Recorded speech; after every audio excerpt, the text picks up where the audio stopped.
Good morning, dear students. Today we will be discuss about chapter 10 of class 7th in history, making of composite culture, Bhakti and Sufi movement. So we will discuss the second part of this chapter. Previous videos में मैंने आपको भक्ति movement south India में जिस प्रकार से spread हुआ, इसके बाद फिर नैनार एंड अलवार। अब मैं आपको इस वीडियो के थ्रू भक्ति मूवमेंट नॉर्थ इंडिया में किस तरह से स्प्रेड हुआ वो डिस्कस करेंगे। नॉर्थ इंडिया में अबाउट 12th सेंचुरी के आसपास ये मूवमेंट यहाँ पे चला, भक्ति मूवमेंट, जिसमें सभी जो भक्ति मूवमेंट से रिलेटेड जो सेंट थे, जो कि वैष्णव थे और शैव थे, ये दोनों ही अपने अपने फील्ड में एक्टिव हुए। Lord Rama and Lord Krishna को जो सेंटर में है इनको ज़्यादा माना गया, ओके, जो कि विष्णु के इनकारनेशन ऑफ विष्णु को माने जाते हैं, उनके अवतार माने जाते हैं। इस पीरियड में जो कि 15 से 17th सेंचुरी के बीच में जो सेंचुरी आई, जो आपका टाइम पीरियड आया, इसमें भक्ति मूवमेंट जो था वो नॉर्थ और सेंट्रल इंडिया में काफ़ी ज़्यादा स्प्रेड हुआ।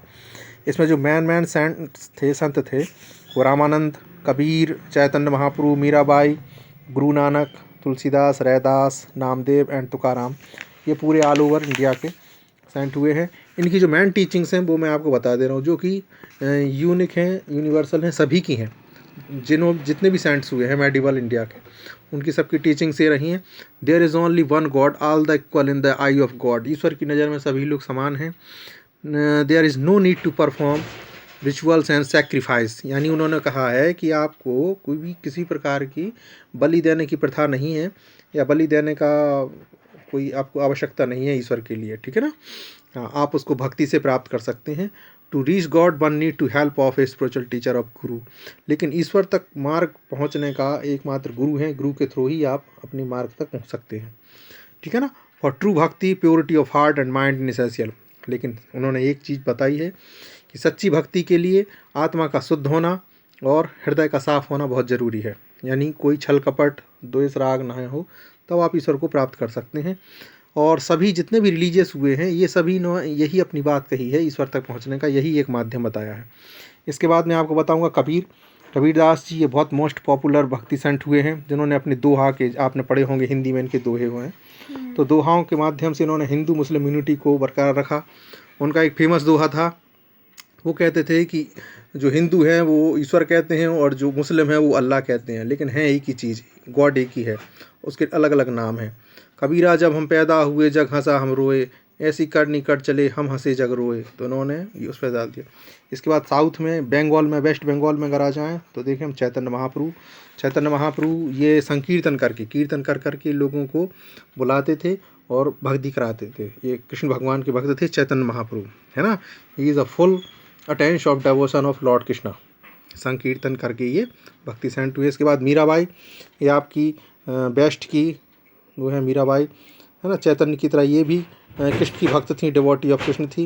ये राजपूत प्रिंसेस थी जिनकी रॉयल फैमिली में शादी हुई थी मेवाड़ में, लेकिन इनके हस्बैंड की डेथ के बाद ये अपने हस्बैंड कृष्ण को ही मानने लगी थी और भजन के माध्यम से ये जगह जगह भजन गाती थी और अपने कृष्ण को मनाती थी, डांस करके, ये सब करके।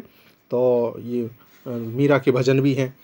फिर इसके बाद शंकराचार्य ये आपके 8th सेंचुरी में हुए हैं। ये शंकराचार्य हिंदू फिलोसफर और टीचर भी रहे हैं। शंकराचार्य नंबूदरी ब्राह्मण समाज के थे और जो आपकी वेदांत, उपनिषद, भगवत गीता इन्होंने की। ये हिंदुओं के जो आप कहें कि हिंदुओं में जो मत उत्पन्न हुए हैं आज, वो मेन है शंकराचार्य। हिंदुओं की जो उत्पत्ति हुई है या जो धर्म की, वो शंकराचार्य के द्वारा ही हुई है। इन्होंने ही उसको शॉर्ट में ये बताया कि ईश्वर परब्रह्म है, परमात्मा है, सुप्रीम है। हाँ, he was not A only great thinker but also a well organiser. इन्होंने ही 4 पीठ, जो भारत के 4 पीठ हैं, श्रृंगेरी, कांची नॉर्थ में है, और बद्रीनाथ और द्वारका और पुरी, इन्होंने ही पीठ बनाई है, इसलिए इनका बहुत ही उल्लेखनीय योगदान है और हिंदुओं में सबसे बड़े यही हैं, इनका शीर्षस्थान है। ये बहुत ही कम उम्र में, 21 साल की उम्र में ही ये इनका निधन हो गया था, डेथ हो गई थी। इसके बाद आप महाराष्ट्र में आ जाएं तो महाराष्ट्र में हुए हैं संत ध्यानेश्वर। समझ रहे हैं, जो जिसको जनेश्वर के नाम से जाना जाता है। इन्होंने भी भक्ति का सरल मार्ग बताया। समझ रहे हैं, इन्होंने विट्ठल लॉर्ड विष्णु को विट्ठल के रूप में माना है। पंढरपुर में इनके फॉलोअर्स हैं जिनको बारकारिस कहा जाता है। मराठी कम्युनिटी में उन्होंने भगवत गीता लिखी है, इसको ध्यानेश्वरी कहा गया है। इन्होंने संस्कृत की काफ़ी सारी जो चीज़ें हैं उनको ट्रांसलेट भी किया है। समझ गए। फिर इसके बाद गुरु नानक देव, ये सिखों के गुरु थे, फर्स्ट गुरु नानक देव। तो इन्होंने भी अपनी शिक्षाओं के द्वारा लंगर इनका फेमस वो है, इसमें सभी गरीबों के लिए, आल कास्ट के लोगों के लिए खाना खिलाया जाता था, उसको लंगर कहा जाता है। ठीक है ना। इसके बाद सूफी मूवमेंट, ये मुस्लिमों में चला। मुस्लिम जो थे, समझ रहे, ये डांस करके, एक झोला पहन के झागा सा, ये डांस करके और कव्वाली गाते थे, और ये कव्वाल कहलाए। इनमें भी दो मत थे, सिलसिला और चिश्ती। ये सोहरावर्दी और चिश्ती, ये दो हुए हैं।